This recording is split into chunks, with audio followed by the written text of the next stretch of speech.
اور سبب کیا ہے؟ فإن صلاتکم معروضۃ علیہ،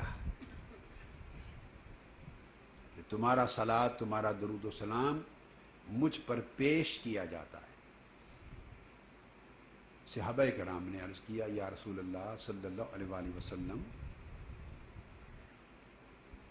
قالوا یا رسول اللہ کیف تورد صلاتنا علیک وقد ارمت، یا رسول اللہ کیا آپ کے وصال فرما جانے کے بعد بھی؟ انہوں نے اگلا سوال کیا کہ جب آپ کا جسد مبارک قبر انور میں رکھ دیا جائے گا اور آپ وصال فرما جائیں گے تو کیا تب بھی ہمارا درود آپ پر پیش کیا جائے گا بعد از وصال؟ یہ سوال کیا۔ اب یہاں ایک اور بات بتا دوں، بحث ہوتی ہے حیات جسمانی اور حیات روحانی کی، حیات جسمانی اور حیات، تو بعض یہ کہہ سکتے ہیں، یہ بعض احباب اہل علم یوں سوچتے ہیں کہ ہم بھی حضور کو حیات مانتے ہیں مگر آپ کی روح اقدس حیات ہے، روحانی حیات مانتے ہیں، جسمانی حیات نہیں۔ تو آپ سے پوچھا جا سکتا ہے کہ جسمانی حیات پہ دلیل کیا ہے؟ روحانی تو ہم مانتے ہیں، یہ حدیث جسمانی حیات پہ دلیل ہے، روحانی حیات زیر بحث ہی نہیں ہے۔ اس لیے کہ سوال ہے کیف تورد صلاتنا علیک وقد ارمت، جب جسد مبارک خاک میں ملا دیا جائے گا، مٹی میں خاک قبر میں رکھ دیا جائے گا تو کیا تب بھی پیش کیا جائے گا؟ تو روح تو خاک میں نہیں ملائی جاتی، خاک میں تو رکھا ہی جسد جاتا ہے، خاک میں تو رکھا ہی جسد جاتا ہے۔ اور صحابہ کرام اتنے کم علم تو معاذ اللہ نہیں تھے کہ وہ ان کا یہ عقیدہ ہو کہ وفات کے ساتھ روح بھی مر جاتی ہے، کہ وفات کے ساتھ روح بھی ختم ہو جاتی ہے۔ یہ صحابہ کرام کا عقیدہ، یہ تو جب یہ پوچھا کہ کیف تورد صلاتنا علیک وقد ارمت، تو یہ تو ان کے وہم و گمان میں بھی نہیں ہو سکتا تھا معاذ اللہ کہ وہ روحانی موت کی بات کر رہے ہوں، کہ کیا آپ کی روح روحانی طور پر بھی زندہ ہوں گے؟ ارمتا کا لفظ خاک میں ملانا، تو روح تو نہیں مٹی میں ملائی جاتی، مٹی میں تو جسم رکھا جاتا ہے۔ تو سوال ہی حیات جسدی کا کیا، سمجھ آ گئی بات؟ سوال ہی حیات جسمانی کا، حیات جسدی کا ہے، روح کی بحث ہی نہیں ہے، یہاں روح کی بحث ہی نہیں ہے، کیونکہ سوال ہی ہے قد ارمتا، یہ بات یاد رکھنا۔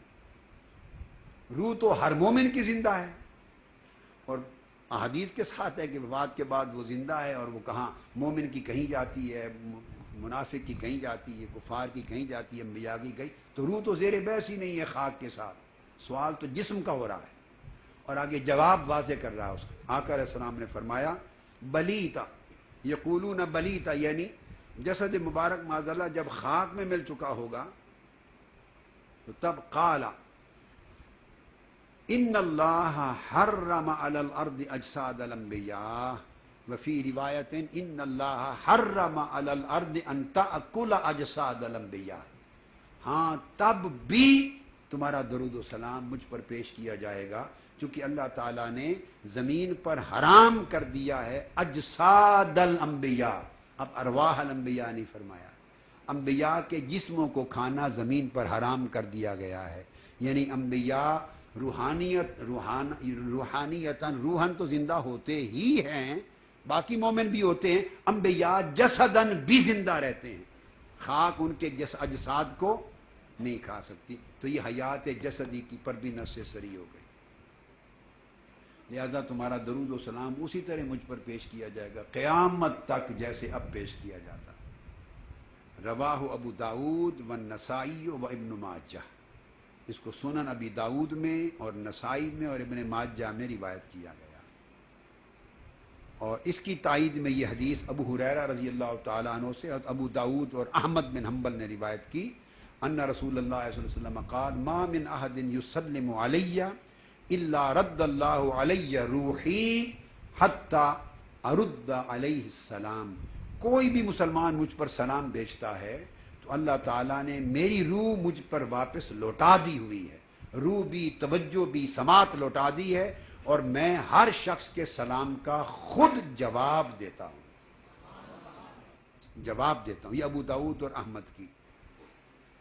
یہ جو لفظ آیا ما من احد یسلم علی الا رد اللہ علی روحی حتی ارد علیہ السلام. کوئی بھی مسلمان، یہ ابو داؤد اور احمد کی حدیث. پھر یہ حدیث آگے جو پچھلا مضمون بیان کیا نا، ابو داؤد، نسائی، ابن ماجہ، اس کو ابن ماجہ نے حضرت ابو الدرداء سے بھی روایت کیا. پہلی روایت تھی حضرت اوس ابن اوس سے، جس میں فرمایا ان اللہ حرم علی الارض ان تاکل اجساد الانبیاء. اور اس کو ابن ماجہ نے مفردن الگ بھی روایت کی حضرت ابو الدرداء کی روایت سے، اور اس کے الفاظ ہیں جو میں پہلے بیان کر چکا. اس کے الفاظ ہیں وَإِنَّ أَحَدًا فرمایا لَن يُصَلِّيَ عَلَيَّ إِلَّا أُرِدَتْ عَلَيَّ صَلَاتُهُ حَتَّى يَفْرُغَ مِنْهَا. قَالَ قُلْتُ وَبَعْدَ الْمَوْتِ. پوچھا یا رسول اللہ آپ کے وصال کے بعد بھی ایسا ہوگا؟ تو آقا علیہ السلام نے فرمایا قَالَ وَبَعْدَ الْمَوْتِ.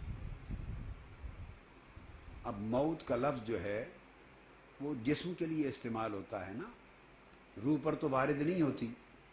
روح تو جسم سے خارج ہوتی ہے، پھر واپس پلٹ آئے یا نہ آئے یہ بحث الگ ہے. مگر جب موت کی بات کرتے ہیں تو اس کے بعد ادھر ارنتا کا لفظ ہے، خاک میں ملا دے دونوں چیزیں. فرمایا ان اللہ حرم علی الارض ان تاکل اجساد الانبیاء. تو آقا علیہ الصلوۃ والسلام کے جواب میں تصریح فرما دی کہ اللہ نے زمین پر حرام کر دیا ہے کہ انبیاء کے جسموں کو کھائے.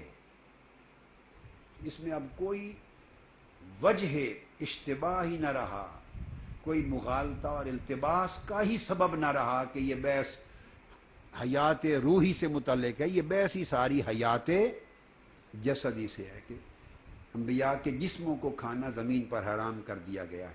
اور پھر جو اگلے الفاظ ہیں آقا علیہ السلام نے فرمایا فنبی اللہ حی یرزق.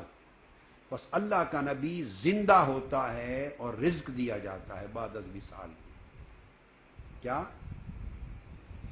زندہ ہوتا ہے اور بعد از وصال بھی رزق دیا جاتا ہے. یہ آقا یہ ساری گفتگو جو آقا نے تصریح فرمائی وہ حیات ہے. تو یعنی مع الروح جسد، روح مع الجسد اور جسد مع الروح قبر انور میں اسی طرح حیات ہیں.